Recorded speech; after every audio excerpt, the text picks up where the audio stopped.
Praise the lord. మీ అందరికీ ప్రభు పేరట వందనాలు తెలియజేస్తున్నాను. దేవుని మహాకృపను బట్టి మీ అందరి కోసం మేము ప్రతిరోజు ప్రార్థన చేస్తాం. మీరు కూడా ప్రార్థన చేయండి. దేవుని బిడ్డలారా, ఒకసారి మన పరిచర్య కోసం, మన సంఘం కోసం, మన సంఘ బిడ్డల కోసం మీరు అందరూ ప్రార్థన చేయండి. మన సంఘ బిడ్డలు అందరూ మీ అందరి కోసం ప్రార్థన చేస్తున్నారు. ఈరోజు వాక్యంలో నుండి కొన్ని విషయాల మీద చెప్పాలని నేను ఆశపడుతున్నాను. కొలస్సీలకు రాసిన పత్రిక 1వ అధ్యాయము 29వ వచనాన్ని జ్ఞాపకం చేసుకుందాం. అందు నిమిత్తము నాలో బలముగా కార్యసిద్ధి కలిగి చేయు ఆయన క్రియాశక్తిని బట్టి నేను పోరాడుచు ప్రయాసపడుచున్నాను. దేవుని బిడ్డలారా, అపోస్తలుడైన పౌలు గారు మాట్లాడుతున్న ఒక మంచి సందేశం. నేను పోరాడుచు ప్రయాసపడుచున్నాను. దేవుడు ఆయన పట్ల చేసిన ప్రతి మేలును బట్టి, దేవుని విషయంలో, దేవుని సువార్త విషయంలో, దేవుని పని విషయంలో ఆయన పోరాడుతూ ప్రయాసపడుతున్నాడంటండి. ఏమండి, మనం ఆత్మీయులం కదా, మన విశ్వాసులం కదా, దేవుడు ఏర్పాటు చేసుకున్నటువంటి ప్రియమైన బిడ్డలం కదండి. మన వ్యక్తిగత జీవితంలో ఆయన కోసం, ఆయన స్వార్థ నిమిత్తం, ఆయన పరిచర్య నిమిత్తం, ఆయన ఏర్పాటు చేసినటువంటి, ఆయన కలిగజేసినటువంటి ఆయన సన్నిధి నిమిత్తం మనం ఏం చేయాలి తెలుసా? పోరాడుచు ప్రయాసపడాలి.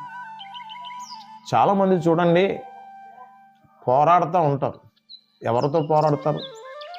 పోరాటం అంటే గొడవ, లేకపోతే పెనుగులాడటం.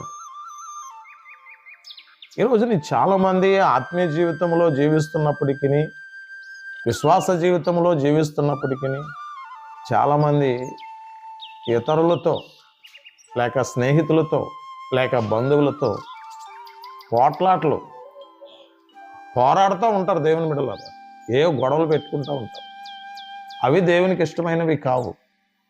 దేవుని వాక్యం చెప్తుంది, అపోస్తలుడైన పౌలు గారు చెప్తున్నాడు, దేవుని పని విషయంలో ఆయన పోరాడుతున్నాడు, దేవుని పని విషయంలో ఆయన ప్రయాసపడుతున్నాడు. కనుక ఆయనకు దేవుడు కృపను అనుగ్రహించాడు. ఈరోజు నువ్వు పోరాడున్నది శరీరులతో కాదు, కానీ దురాత్మ శక్తులతోనూ, అంధకార శక్తులతోనూ, చీకటి శక్తులతోనూ, ఈ లోకనాథులతోనూ నీవు పోరాడవలసి ఉంది. దయచేసి గమనించాలి ఈ విషయాలు. నువ్వు సాతాను శక్తులతో పోరాడుతూ, సాతాను శక్తుల చేత ఎవరైతే పట్టబడి బంధించబడి ఉన్నారో, ప్రార్థనలో పోరాడి వారిని సంఖ్యల నుండి, బంధకాల నుండి బయటికి తీసుకురావాల్సిన బాధ్యత మన మీద ఉంది. అందుకోసం మనం పోరాడాలి.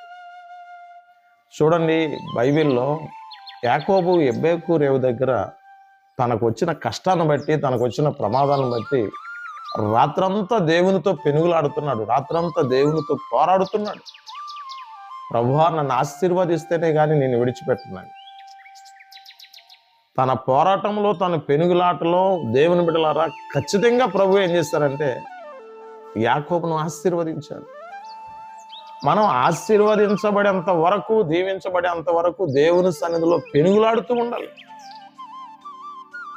మన ప్రయాసకు, మన పోరాటానికి ఆశీర్వాదం అనేది దొరుకుతుంది. మనం ఎవరి కోసం ప్రయాసపడుతున్నాం? ఎందుకోసం ప్రయాసపడుతున్నాం? నువ్వు పోరాడేది, నువ్వు ప్రయాసపడేది నీ కుటుంబం కోసమే. దేవుని కోసం ప్రయాసపడుతున్నావా? దేవుని కోసం పోరాడుతున్నావా? దేవుని పరిచర్య కోసం పోరాడుతున్నావా? దేవుని కోసం నేను నిలబడాలి అనే ఒక ఆకాంక్ష నీలో కలిగితే ఖచ్చితంగా ప్రభు నిన్ను ఆశీర్వదిస్తాడు. ఈరోజు వాక్యం వింటున్నావు కదా, ఇక మీదటైనా దేవుని కోసం ప్రయాసపడు, దేవుని కోసం పోరాడు. దేవుని సన్నిధిని కట్టడానికి, పరిచర్యను కట్టడానికి, అనేక కుటుంబాలను కట్టడానికి, దేవునికి అప్పగించడానికి పోరాడు, ప్రయాసపడు. ఖచ్చితంగా పౌలు గారిని ఆశీర్వదించినట్లు నిన్ను కూడా ప్రభు ఆశీర్వదిస్తాడు. ఓకే, ప్రార్థన చేసుకుందాం. మహాపరిశుద్ధుడైన తండ్రి, మీ పరిశుద్ధమైన నామానికి స్తోత్రాలు. ఈ ఉదయకాల సమయంలో ఎంతమంది అయితే నీ వాక్య సందేశాన్ని వీక్షిస్తున్నారో వారిని, వారి కుటుంబాలను దీవించండి. ఎవరైనా అనారోగ్యంతో, అస్వస్థతతో బాధపడుతుంటే ప్రతి ఒక్కరిని ముట్టండి, స్వస్థపరచండి, తాకండి. ప్రతి విషయంలో అభివృద్ధి, క్షేమం బిడ్డలందరికీ కలిగి చేయమని యేసు నామములో ప్రార్థిస్తున్నాం తండ్రి. Amen. God bless you all. Praise the lord.